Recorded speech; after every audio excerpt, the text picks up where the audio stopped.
This is Sonic, and you're watching JD Frank20. Good day, everybody, and this is the official Sonic the Hedgehog movie review. First things first, if you haven't seen the movie yet, there will be some spoilers ahead, so please, I am urging you, if you have not seen the movie yet, please skip this review, because I don't want you to be, well, spoiled by the movie. It's a really solid movie, so if you haven't seen the movie yet, please, I urge you not to watch the spoilers, just so you can have a clear understanding what the movie is. But other than that, you've been warned. Okay, so let's start the review. Yes, the Sonic the Hedgehog movie, not gonna lie, the movie was pretty solid. In fact, it was so solid, I actually watched it twice. Back-to-back showings. Yeah, no, yeah, that was totally intentional, by the way. Yeah, like I said, yeah, because I thoroughly enjoyed it. Like, first of all, the opening scene of Sonic's origins, well, you start off with baby Sonic right off the bat. You get like his origins and all that, and right off the bat, like, wow. Like, I had no idea they were gonna go that kind of dark in a way, like, when you get to the opening scene, where you find out who was raising Sonic all along. And then, of course, you get to the point of how he ended up on Earth in the first place with the power of the rings. They used the power of the rings to travel through, I guess, dimensions. That's the whole point. And SEGA, spoiler alert, if you're gonna make it, if the next Sonic game is gonna be using that mechanic, I'm all down for that. You could call it Sonic Dimensions. That one game which was leaked to be a real game, which was actually a hoax, which ended up being Sonic Boom. Ugh. That's a whole nother story for another day. But yeah, like, overall, the plot of the movie, it makes sense. Now, thank you, Paramount. Speaking of Paramount, once again, thank you for changing the Sonic design, seriously, because doing a comparison with the old Sonic atrocity design and his new design, which looks way better, the movie is much more enjoyable, actually. That's another reason why I wanted to watch it for the second time, just to get a clear understanding of, oh, okay, just want to make sure that if I watch it a second time, let alone in the row, that the Sonic model wasn't going to be an issue in the entire movie. The Sonic model works perfectly, the new one, it's perfect, it's brilliant, and I appreciate you delaying the movie much further than you did, rather than giving in to Sega's demands. I do appreciate that, Paramount. I'm forever grateful for that. Okay, so the movie, overall, the plot, once Sonic is transferred into, is on Earth after via traveling through Ring Dimension, he's basically in a small little town in Montana called Green Hills Zone. Yeah, like the name, actually. Nice move there. Actually, I like the old Sonic references. And it's pretty solid. So basically, Sonic's just there. You know, he's basically just in that small little town living the rest of his life. He's basically, in a way, like, you know, part of the community, even though the community doesn't know he exists. So overall, Sonic, he's basically just enjoying himself, but then he realizes he's basically alone. And then one thing after another, after the baseball scene, Sonic just, I don't know what happens, he just out of frustration decides to run the bases like a crazy madman, and that causes the entire power grid to fail. And then, of course, that's where our plot of the movie begins. What caused the power outage? Then, of course, the government had to intervene, and, of course, that's where Robotnik comes into play. Speaking of that, Jim Carrey did a fantastic job as Dr. Robotnik.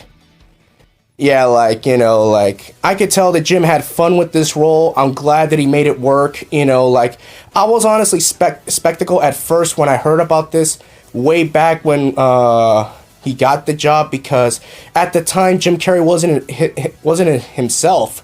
You know, I said to myself, am I going to get the Jim Carrey that I know that he's really naturally funny, like, you know, back from his days from The Mask, or Liar Liar, or Ace Ventura, or are we going to get just a Jim Carrey who's a former shell of his former self? And thankfully, we got the funny version of him, and I enjoyed a lot, pretty much his entire dialogue was pretty solid.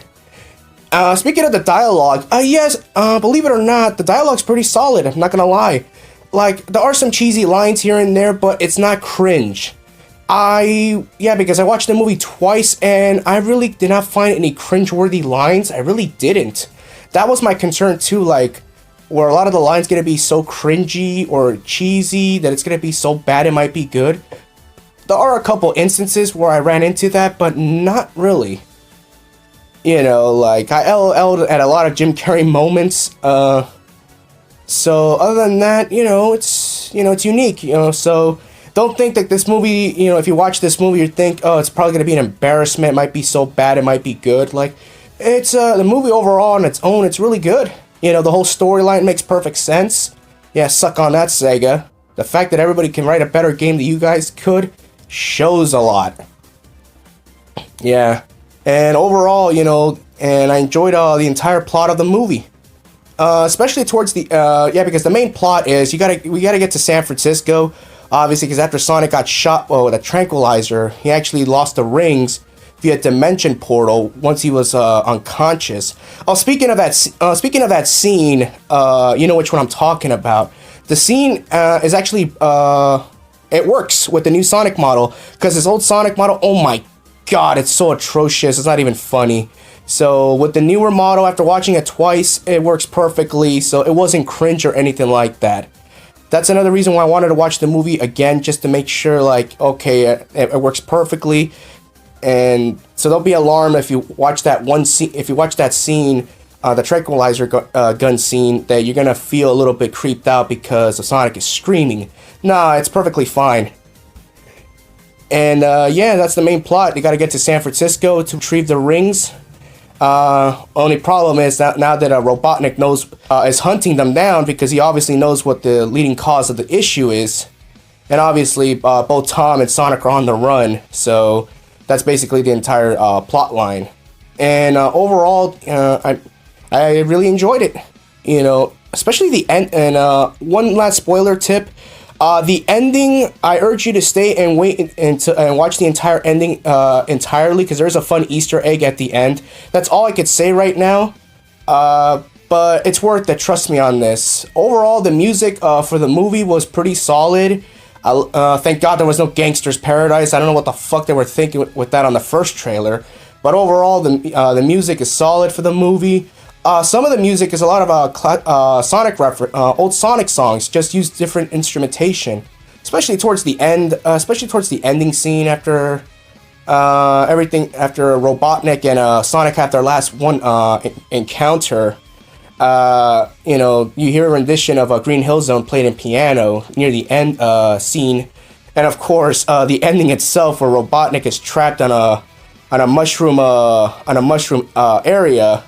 I have no idea if that was a reference towards Mushroom Hill Zone from Sonic 3, or if that was just a jab at Nintendo, because, Mushroom World, Mushroom Kingdom, aka Mario. I don't know if that was it could go both ways, and of course that's where you get the scene towards the end where Robotnik looks more like Eggman. So obviously that alone pretty much confirms that there will be a sequel for this movie, but there is a fun Easter egg at the end that pretty much is 100% guaranteed that there will be a sequel for this movie. And I'm excited, it deserves a sequel. Like, the movie was really solid. I watched it twice, I hold no regrets, and like I said, I paid with my wallet, and I enjoyed it. So if you haven't seen this movie yet, please watch it whenever you have the free time at all, because, like, for me, I couldn't watch it last week because I was under the weather. Plus, my immune system was so bad, like, watching a movie on a giant screen wasn't going to be healthy, so I had to recuperate. I hope you understand why my review's coming a little bit late, so please bear with me. So, yesterday was my day off. So, Thursday was my day off. I watched the movie twice, because I said, why not? I got nothing else better to do, and, I enjoyed myself. So, that's it. That's the end of the review, and overall, the movie was pretty solid. I enjoyed it, and overall, like, I can see where Hollywood is going with these live action movies. Like Detective Pikachu was solid, Sonic the Hedgehog was solid. I'm gonna be perfectly honest. I honestly could see Hollywood making a Crash Bandicoot movie. I honestly think it would work. The only question is who would play the role of Dr. Neo Cortex. That's the thing. But other than that, I honestly think they can make it work. Hollywood has already shown you that they can make live models of humanoid creatures like Pikachu and Sonic. So Crash Bandicoot would work brilliantly if they were to make a Crash Bandicoot movie, and I guarantee you it would get over also, especially with the amount of popularity and fan demand that Crash has right now. So I could see a Crash Bandicoot movie down the road if Hollywood ever wanted to go that route. And I guarantee you the movie would be solid. The only question is, it depends who would play Cortex, because you want someone who's serious and menacing, or you want someone funny and hilarious. That's the main reason why I watched the movie twice, because Jim Carrey, you know, in the 90s, the man was in his prime, you know, I always have respect for Jim Carrey, so that's the main reason why I wanted to watch the movie, honestly. And for the namesake, obviously, Sonic the Hedgehog. Of course I was going to see the movie no matter what. So that's the end of the review right there. I hope you all enjoyed it. Let's go!